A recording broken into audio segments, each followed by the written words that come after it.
जब बिछड़ना ही था तो हमें मिलवाया क्यों?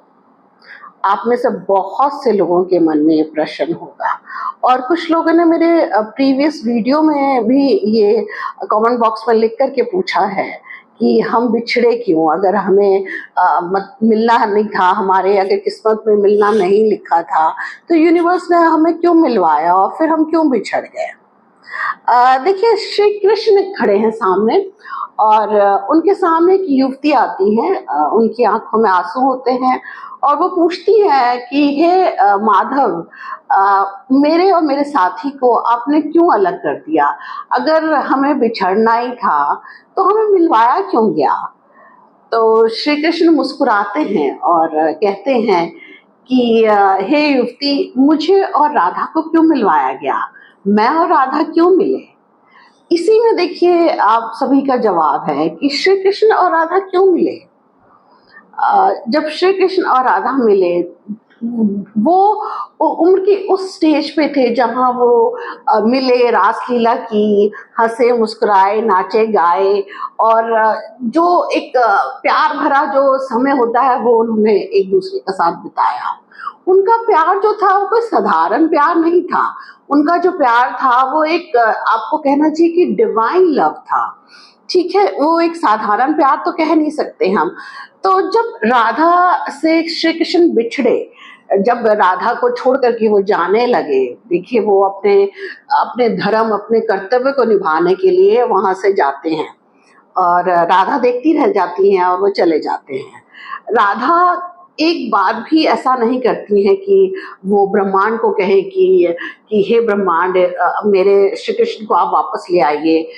ऐसा एक बार भी नहीं हुआ कि उन्होंने प्रार्थना की ईश्वर से कि भाई मुझे श्री कृष्ण से मिलवाया जाए और मतलब मुझे किसी भी तरीके से हम मिल जाए।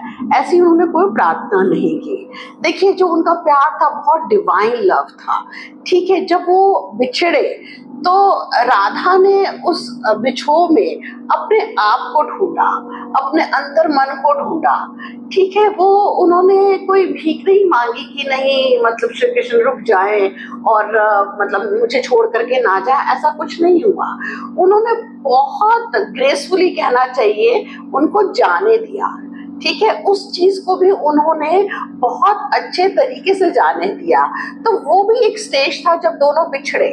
तो उस स्टेज पे जो राधा थी, राधा ने एक तरीके से अपना जो जीवन था वो इस प्रकार से व्यतीत किया, ये ढूंढने में कि भाई उनका जीवन किस लिए बना।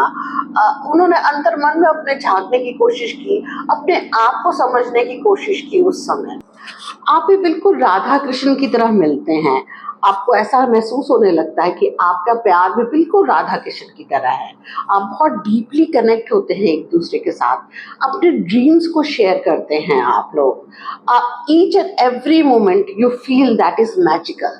आपको लगता है कि जैसे पूरी दुनिया जैसे होता है ना कि आपके कदमों में है, वो उस प्यार के सिवाय आपको कुछ दिखाई नहीं देता है।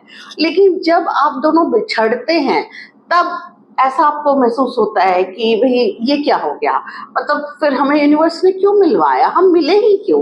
कितने मन में प्रश्न आते हैं कि ऐसा हुआ ही क्यों? जब हमें बिछड़ना था तो हम मिले ही क्यों? भगवान हमें ना मिलाते हैं उनसे। ऐसे मन में बार बार ख्याल आते हैं। लेकिन देखिए, आप दोनों का मिलना था, एक समय होता है। देखिए, जब हम लोग मिलते हैं किसी से, एक डिवाइन टाइम पे हम लोग मिलते हैं और एक डिवाइन मोमेंट होता है और एक समय तय होता है कि यहाँ से लेके यहाँ तक मतलब आपने इस समय को बिताना है, मतलब इतना समय आपको साथ रहना है। उसके बाद क्या होता है कि आप दोनों बिछड़ जाते हैं।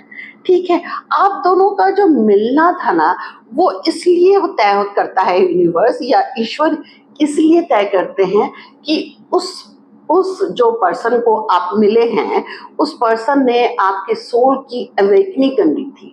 यानी आपके सोल की अवेकनिंग होनी थी, आपके सोल की एक तरह से मतलब एक जागृत करना था, आपकी आत्मा को जागृत करना था। उसका काम ही होता है आपको लेसन सिखाना। मतलब एक लेसन सिखाने का मतलब ये नहीं है कि वो आपको कोई पनिशमेंट दे रहे हैं। देखिए, आपको पनिशमेंट नहीं दे रहे हैं वो, लेकिन ये चीज तय होती है कि वो पर्सन आपकी लाइफ में आएगा और आपको एक लेसन सिखाएगा, आपकी आत्मा को जागृत करेगा, आपकी सोल की अवेकनिंग के लिए वो आया है आपकी जिंदगी में, और फिर उसने चले जाना है, उसका काम इतना ही था। ठीक है, उसके बाद वो चले जाएगा। और लेकिन होता क्या है कि आप लोग बार बार बैक करते हैं, ईश्वर के आगे रोते हैं, गिड़गिड़ाते हैं, पूजा पाठ करते हैं, पता नहीं कितने तो सोमवार के व्रत कर डालते हैं कि हे ईश्वर मुझे उससे वापस मिलवा दे, वो मेरी जिंदगी में वापस आ जाए। लेकिन कई बार ऐसा होता नहीं है, कई बार हो भी जाता है लेकिन बहुत कम। लेकिन ज्यादातर ऐसा होता है कि वो इंसान आपकी जिंदगी में वापस नहीं आता, क्योंकि उसका तय था, उतने ही समय तक उसने रहना था आपकी जिंदगी में। लेकिन आप बार बार बार बार यूनिवर्स के आगे आप मैनिफेस्ट करते हैं कि ये जो इंसान है मेरी जिंदगी में वापस आ जाए, मेरे लिए आ जाए, लेकिन वो आता नहीं है। ठीक है, लेकिन आप बार बार बैक करते हैं, मतलब एक तरीके से आप प्यार में ना भीख मांगने लगते हैं कि मतलब बस मुझे मिल जाए, किसी तरीके से भी मिल जाए। देखिए, प्यार में ना भीख नहीं मांगा जाता है। मतलब अगर आप प्यार में हैं तो don't become a beggar, become like a king और या क्वीन। मतलब प्यार में आप जब, वैसे तो कहा जाता है फॉलिंग इन लव, मतलब प्यार में गिरना, ठीक है, बट मैं ये कहूंगी आपको कि डोंट फॉल इन लव, बल्कि आपको प्यार में राइज करना चाहिए, उठना चाहिए। वो हमेशा आपकी लाइफ में रहने के लिए नहीं आते हैं, उन्हें तो जाना ही होता है। देखिए, जब वो चले जाते हैं तो इसका मतलब ये नहीं है कि आपने कुछ खोया है या फिर आप में कोई कमी है, ऐसा कुछ भी नहीं है।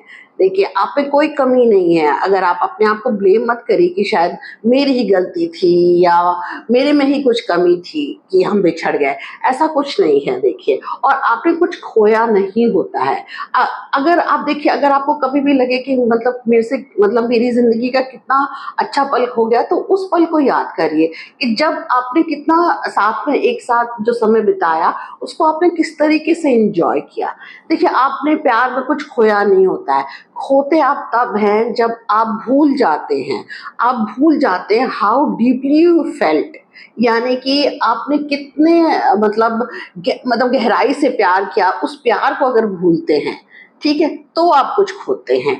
How deeply you felt and how bravely you let go, आपने कितनी हिम्मत से उस इंसान को जाने दिया। अगर वो इंसान आपकी लाइफ से चला गया है तो आप में बड़ी हिम्मत थी कि आपने उस पल को मतलब महसूस किया, और उस मोमेंट पे आप मतलब बिखरे नहीं हैं और आपने अपनी जिंदगी को आगे बढ़ाया है। ठीक है, हाउ, जब आप देखिए तब आप खोते हैं जब आप ये भूल जाते हैं कि how deeply you loved, how deeply you felt. ठीक है, कितने मतलब किस तरीके से आपने कितनी आपने प्यार किया किसी से या किसी ने आपसे प्यार किया, उस मोमेंट को भूलते हैं, उस वक्त को भूलते हैं, तब आपने कुछ खोया है। अदरवाइज आपने कुछ नहीं खोया है।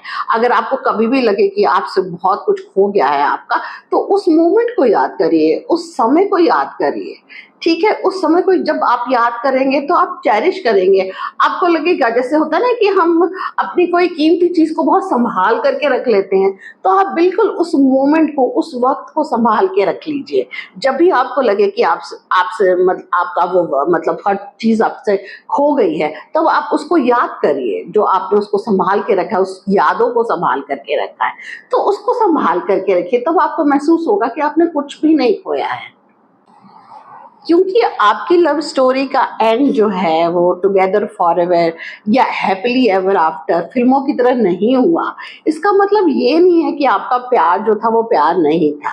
ठीक है ना, आपका प्यार भी बहुत डिवाइन लव था। ठीक है, आपने बहुत मतलब एक दूसरे को सच्चे दिल से प्यार किया, लेकिन वो आपकी किस्मत में नहीं था, तो वो नहीं मिला आपको। ठीक है, कई बार तो ये भी होता है कि आप किसी से मिले ही नहीं, लेकिन आपको उससे प्यार हो गया, और वो आप बार बार बार बार ईश्वर से मांग रहे हैं उसे, और यूनिवर्स के आगे आप यूनिवर्स से आप मैनिफेस्ट कर रहे हैं कि भाई बस यूनिवर्स कैसे भी मुझे ये मतलब इंसान मेरी जिंदगी में आ जाए, मैं इससे मिलूं, एक बार तो मिलूं। लेकिन आप कभी उससे मिले नहीं, बस आप दूर दूर से ही आपको उससे प्यार हो गया। तो देखिए, ये समझिए कि वो इंसान शायद आपके लिए बना ही नहीं है। ठीक है। वो जो इंसान आपके लिए बना नहीं है उसके लिए आप बार बार मैनिफेस्ट करते हैं या ईश्वर से मांगते हैं। आप पता नहीं कितने सोमवार के व्रत कर लेते हैं, कितनी पूजा पाठ, कितने मंत्र, ये सब सब कुछ कर लेते हैं। जो कोई भी आपको कुछ बताता है ना, आप सब कुछ कर लेते हैं, लेकिन फिर भी वो इंसान आपको नहीं मिलता है। क्यों? क्योंकि शायद वो आपके लिए बना ही नहीं है। ठीक है, तो उसके पीछे भागने का कोई फायदा नहीं है कि आप उसके पीछे बार बार आप अपना समय जो है उसी के पीछे लगाएं कि भाई बस किसी भी तरीके से वो मुझे मिल जाए। ऐसा होता नहीं है। और जो लोग मिलते हैं कुछ समय के लिए फिर बिछड़ जाते हैं, तो आप ये समझिए कि ठीक है, इतना ही समय था हम दोनों के लिए। ठीक है, ईश्वर ने इतना ही तय किया था हमारे लिए समय।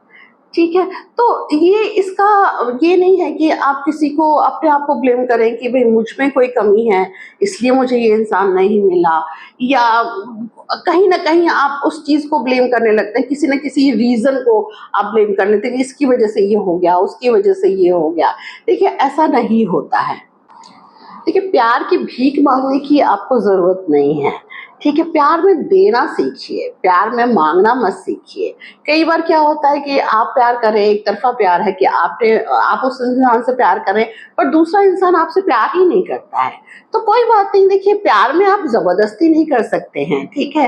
आपको मैं प्यार में आपको देना है, लेना नहीं है। आप किसी से कोई उम्मीद मत रखिए। हाँ, आपको प्यार है, आप प्यार करिए, ठीक है, लेकिन अगर वो ज़िंदगी में आपको नहीं मिला, तो ये समझ लीजिए कि भई ये इंसान आपके लिए बना ही नहीं था। तो जब आप ये सोच लेंगे तो देखिए कहीं न कहीं आप मतलब कहीं न कहीं आपके मन में थोड़ा सुकून मिलेगा आपको। नहीं तो मैंने देखा कई लोग तो रो-रो के हलकान होते रहते हैं कि भई ये इंसान मेरी ज़िंदगी में बस आ जाए, मुझे मिल जाए, या फिर जो लोग ना कई लोग ऐसा भी है कि प्यार में कई साल बिताए लेकिन फिर अलग हो गए। उसके बाद जो जो मतलब बिछड़ना होता है उनसे बर्दाश्त नहीं हो पाता है। रो-रो के हलकान होते रहते हैं, आगे मूव ऑन करना नहीं चाहते हैं। आगे अपनी ज़िंदगी को सोचते हैं कि यहीं पे खत्म हो गई है मेरी ज़िंदगी।